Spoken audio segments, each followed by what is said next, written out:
m'arrêter un instant et parler à tous les hommes de Dieu qui sont dans la salle.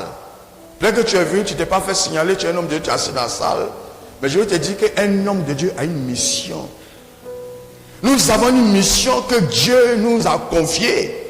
Nous avons une mission à remplir. Être homme de Dieu, excusez-moi du terme, mais ce n'est pas du cambriat. Alléluia. Nous sommes des missionnaires.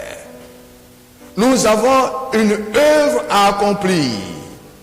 Nous devons nous acquitter de cette œuvre-là, d'abord vis-à-vis de Dieu et vis-à-vis du peuple que Dieu nous a confié. Alléluia. Gloire à Jésus. Nous devons amener, nous sommes chargés, hommes de Dieu, à amener le peuple que Dieu nous a apporté à bon port, premièrement.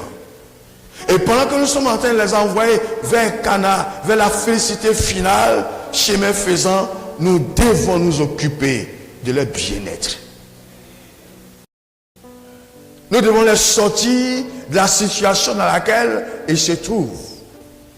Donc il ne faut pas dire que non, ce n'est pas mon problème. Tu viens, tu prêches, tu finis, tu t'en vas, tu disparais, tu montes dans ta voiture, on ne te voit plus, tu es parti. Ce n'est pas ça faire lui de Dieu. Alléluia. Veuillez m'excuser, mais c'est ça. Nous avons une mission à accomplir. Vis-à-vis de Dieu et vis-à-vis du peuple qu'on nous a confié. Vous n'êtes pas là, le peuple n'est pas là de manière fortuite. Le peuple n'est pas là au hasard. C'est Dieu qui les a amenés. C'est l'Esprit de Dieu qui les a conduits. À toi, pour que toi, en tant que berger, tu puisses les conduire. Alléluia.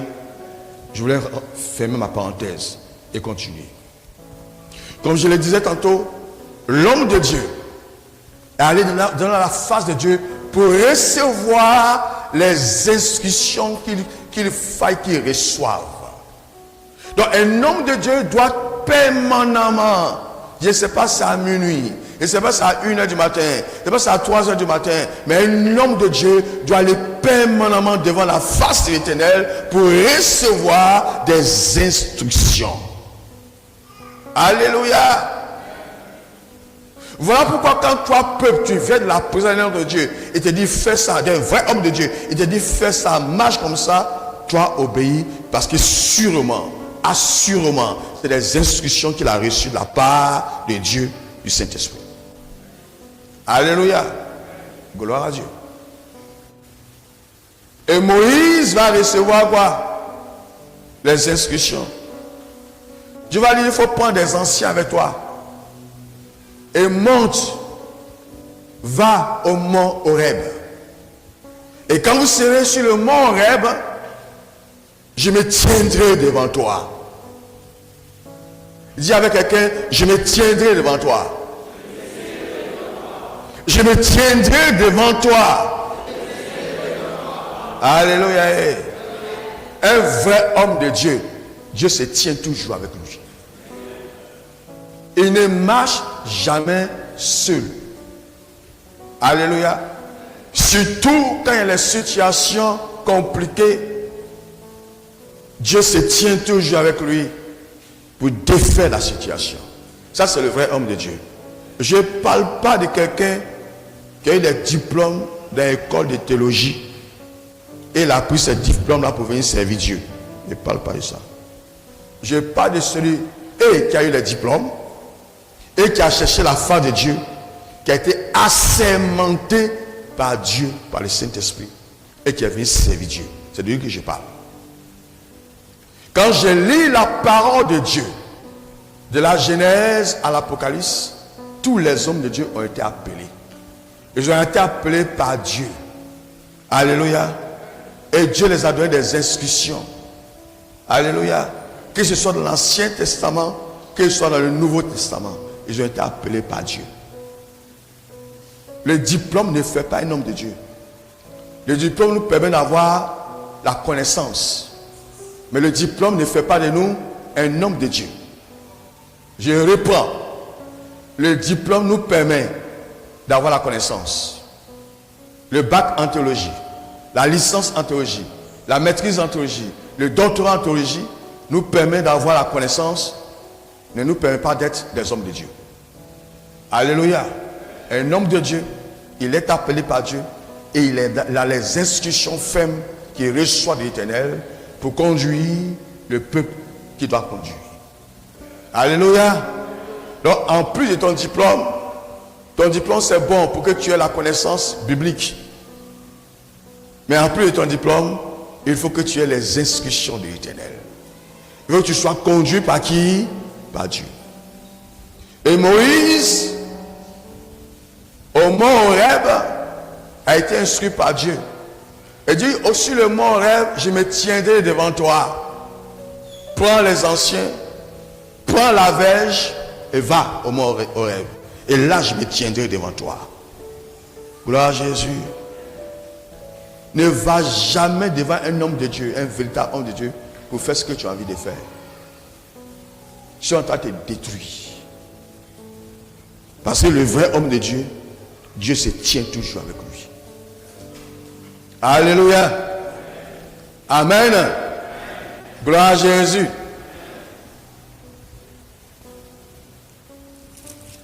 Il dit, l'Éternel dit à Moïse, passe devant le peuple et prends avec toi des anciens d'Israël. Prends aussi dans ta main ta verge avec laquelle tu as frappé le peuple, le fleuve, et marche. Voici, je me tiendrai devant toi sur le rocher d'Horeb. Tu frapperas le rocher et il en sortira de l'eau et le peuple boira. Et Moïse fit ainsi aux yeux des anciens d'Israël. Alléluia. Tu prends la verge, cette même verge que tu as pris pour frapper la mer, et puis la mer s'est fendue, et que le peuple est passé à pied sec. Prends cette même verge là, tu frapperas le rocher, et l'eau jaillira du rocher, et le peuple pourra boire. Est-ce que je parle à quelqu'un? Et Moïse a fait, il a frappé le rocher avec la verge, et l'eau est sortie du rocher, et le peuple a pu boire, le peuple a pu se désaltérer. Alléluia. Gloire à Jésus. Le rocher, l'eau, c'était la préfiguration des choses à venir. Son Dieu pourrait dire, prends ton bâton, pique dans le sol, et puis l'eau va sortir. Mais il dit à Moïse, va au mont Horeb et frappe le mont Horeb avec ton bâton, et l'eau jaillira du bâton pour que le peuple puisse boire. Le rocher ici, c'est l'ancien des temps. Alléluia. Le rocher symbolise l'ancien des temps. Et il a dit, il faut frapper le rocher. Alléluia. Est-ce que je parle à quelqu'un? Et c'est du rocher qu'est sortie l'eau. Alléluia. Gloire à Jésus.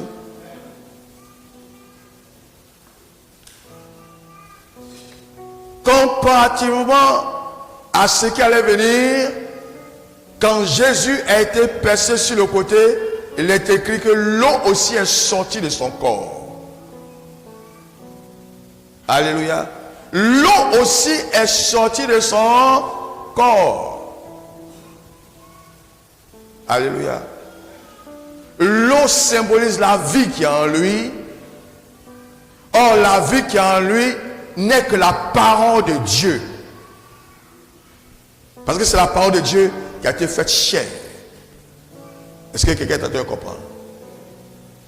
Alléluia. Donc, du rocher, on reçoit l'eau. L'eau n'est rien que la parole de Dieu. Ce qui veut dire qu'un chrétien qui n'a pas la parole de Dieu est un chrétien qui est mort. Un chrétien qui n'a pas la parole de Dieu en lui ne peut pas transcender, ne peut pas avancer, ne peut pas évoluer. On dit, la foi vient de ce qu'on entend, et ce qu'on entend vient de la parole de Dieu. Or, la parole de Dieu n'est rien d'autre que Jésus-Christ lui-même. Tu ne l'as pas, tu n'auras pas la vie. Veuillez m'excuser, tu n'auras pas la vie. Malgré tes milliards, malgré tes millions, tu seras dans l'obscurité totale.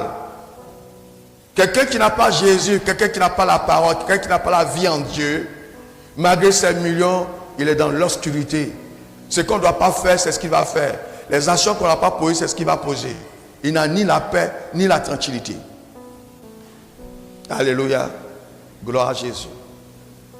Donc, au mont Horeb, Moïse a frappé le rocher.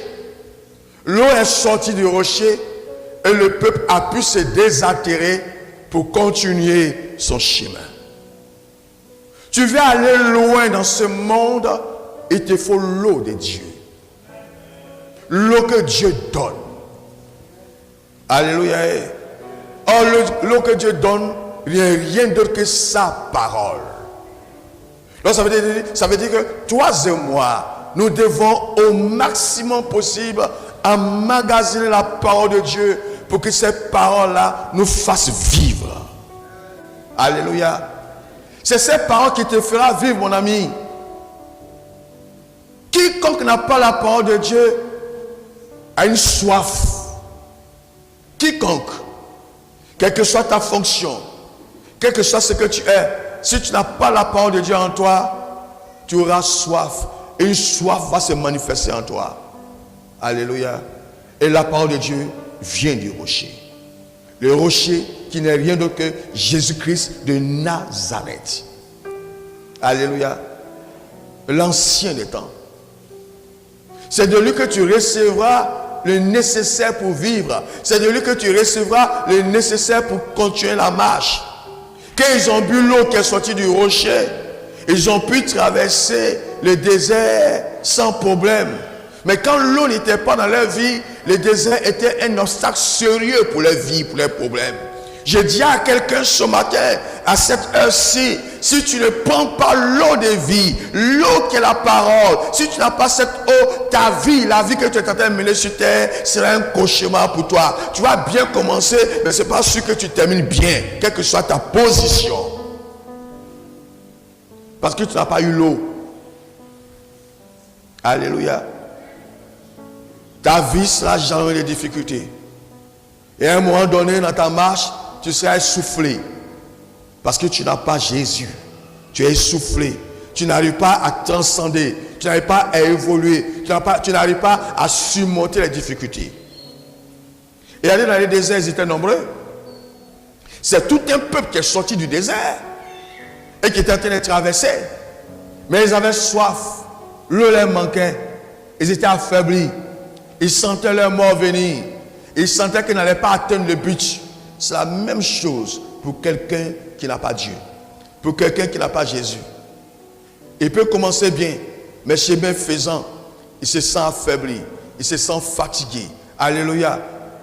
Parce que les épreuves ne font que se succéder l'une après l'autre. Quand il quitte dans une épreuve, et encore l'autre épreuve. Parce que l'eau qui devait lui permettre d'avancer, il n'a pas cette eau.